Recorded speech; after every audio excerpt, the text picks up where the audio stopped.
ఇన్ని రోజులు హరీష్ రావుని టార్గెట్ చేసినటువంటి కల్వకుంట్ల కవిత ఇప్పుడు మాజీ మంత్రి నిరంజన్ రెడ్డిని టార్గెట్ చేస్తూ ఉన్నారు. కారణం ఏంటి, ఏం జరుగుతుంది అనేది మనం పూర్తి స్థాయిలో విశ్లేషణ చేసుకుందాం. ప్రస్తుతం మనతో పాటున్నారు ప్రముఖ రాజకీయ విశ్లేషకులు, ప్రముఖ సీనియర్ జర్నలిస్ట్ సిఎస్ రావు గారు. వారితో మాట్లాడదాం. సార్ నమస్తే. సార్ నమస్తే. ఇన్ని రోజులు హరీష్ రావు గారిని మాత్రమే టార్గెట్ చేసినటువంటి కవిత గారు ఇప్పుడు మాజీ మంత్రి నిరంజన్ రెడ్డిని టార్గెట్ చేస్తున్నారు. ఏంటి సార్ అసలు బీఆర్ఎస్లో ఏం జరుగుతోంది? నిరంజన్ రెడ్డిని కవిత ఇప్పుడు ఎందుకు టార్గెట్ చేస్తున్నారంటే ఏం చెప్తారు? బీఆర్ఎస్ పార్టీ వ్యవహారం ఆవిడకి కోపం తెప్పిస్తుంది. ఎందుకనంటే కల్వకుంట్ల కవిత అని అంటే ఇప్పుడు కల్వకుంట్ల కవిత అంటే ఒప్పుకోవట్లేదు బీఆర్ఎస్ పార్టీ. కల్వకుంట్ల ఏంటి, కల్వకుంట్ల సంబంధం లేదు అని చెప్పి అంటున్నారు. ఒకప్పుడు ఆవిడ్ని తెలంగాణ బతుకమ్మలాగా పొగిడినటువంటి లీడర్లు ఇవాళ కల్వకుంట్లకి ఏం సంబంధం ఆవిడకి? ఆవిడ ఇంటి పేరు ఎప్పుడు మారిపోయింది, ఆవిడ ఎప్పుడో పెళ్లి చేసుకున్నారు అనే మాటలు మాట్లాడుతున్నారు. మాట్లాడుతూ ఇప్పుడు ఇంకొక స్టెప్ కూడా వేశారు.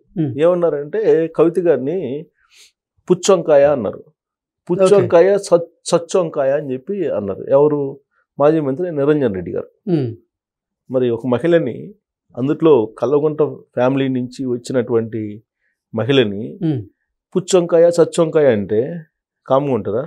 అందులో కేటీఆర్ గారి బ్రాండ్ కదా, డాటర్ ఆఫ్ ఫైటర్ అని చెప్పేసి ఆవిడే హోర్డింగ్లు కూడా పెట్టుకున్నారు తీహార్ జైలు నుంచి బయటకు వచ్చినప్పుడు.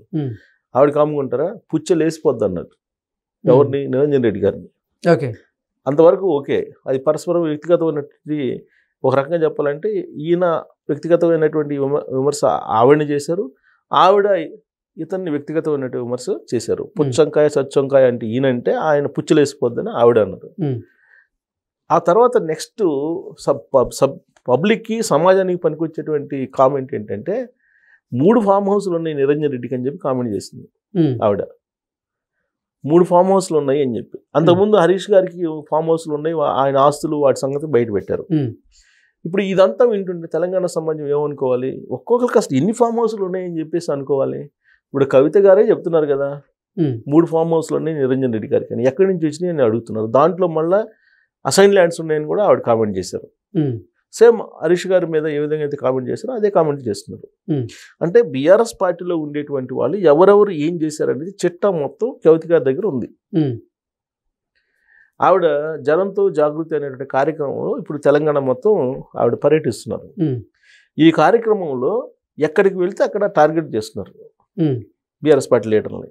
కొంతమంది బీఆర్ఎస్ నేతలు కూడా అంటే జనంతో జాగృతి అంటున్నారు, కానీ జాగృతి అధ్యక్షురాలు కవిత గారితో అసలు జనమే లేరు అంటూ దాన్ని కూడా ఒక విజువల్ పెట్టి విమర్శలు చేస్తూ ఉన్నారు. ఆవిడ కూడా బీఆర్ఎస్ నేతల మీద విమర్శలు చేస్తూ ఉంది. అసలు ఏంటి సార్, ఏం జరుగుతుంది? ఇప్పుడు ఆవిడతోటి జనం ఉండకపోవచ్చు ఎట్ ప్రజెంట్, రేపు రాబోయే రోజుల్లో ర్యాలీ కావచ్చు.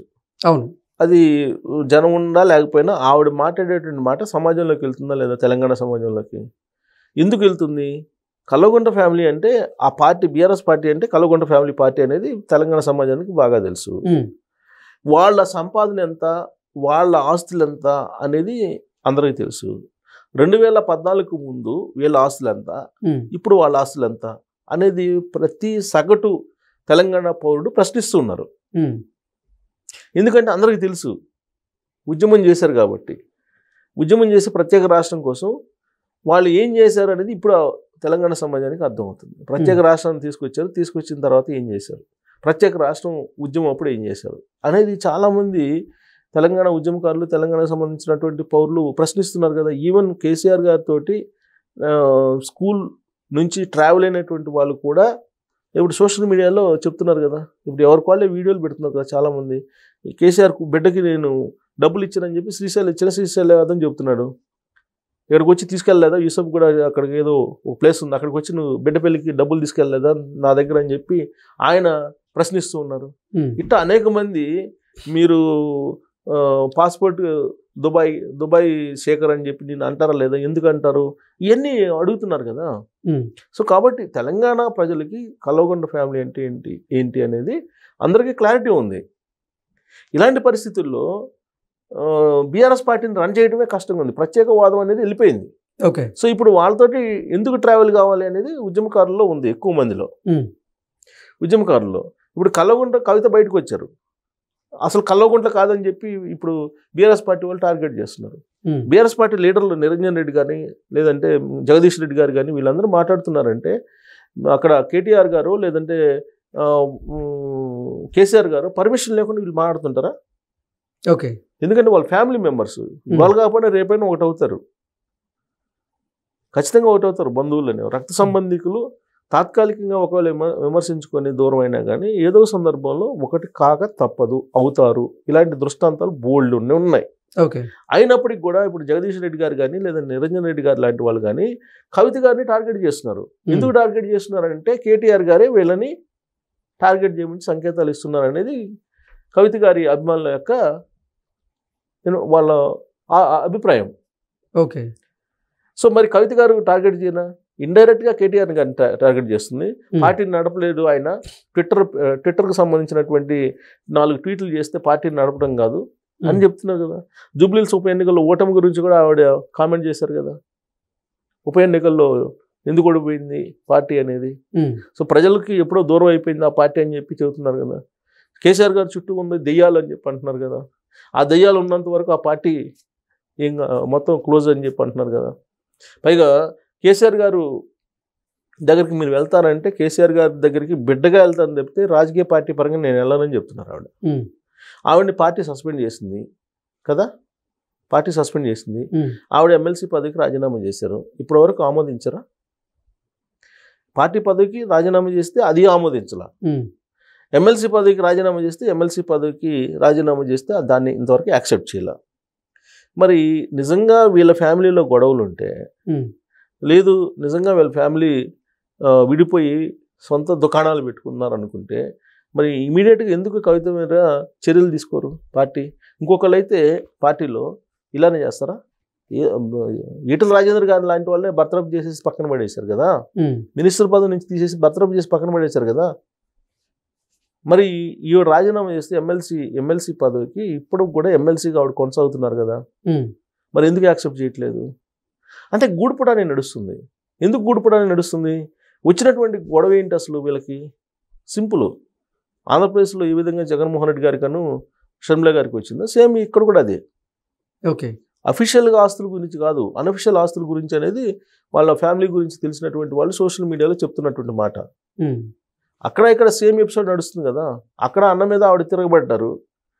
అన్నే కాదు, కేవలం 2019 ఎన్నికల వరకే అన్న, ఆ తర్వాత మారిపోయినటువంటి అన్న మా అన్న కాదని ఆవిడ చెప్తున్నారు. ఇక్కడ కవిత గారు ఇంకా ఆ స్థాయికి రాలా. బహుశా ఎన్నికల టైంలో వస్తారేమో. ఇప్పుడు ప్రజెంట్ జనంతో జాగృతి అని వెళ్తున్నారు. వెళ్ళి ఓ పార్టీ పెట్టిన తర్వాత అప్పుడు ఈ అన్న గురించి చెప్తారు. అన్నా చెల్లెల బంధం ఎలా ఉండాలి అనే దానికి మేమే నిదర్శనం అన్నట్టుగా ప్రతి సంవత్సరం రక్షాబంధన సందర్భంగా ఫోటోలు పెట్టి ఒక పెద్ద సినిమా చూపించేవాళ్ళు అందరికీ.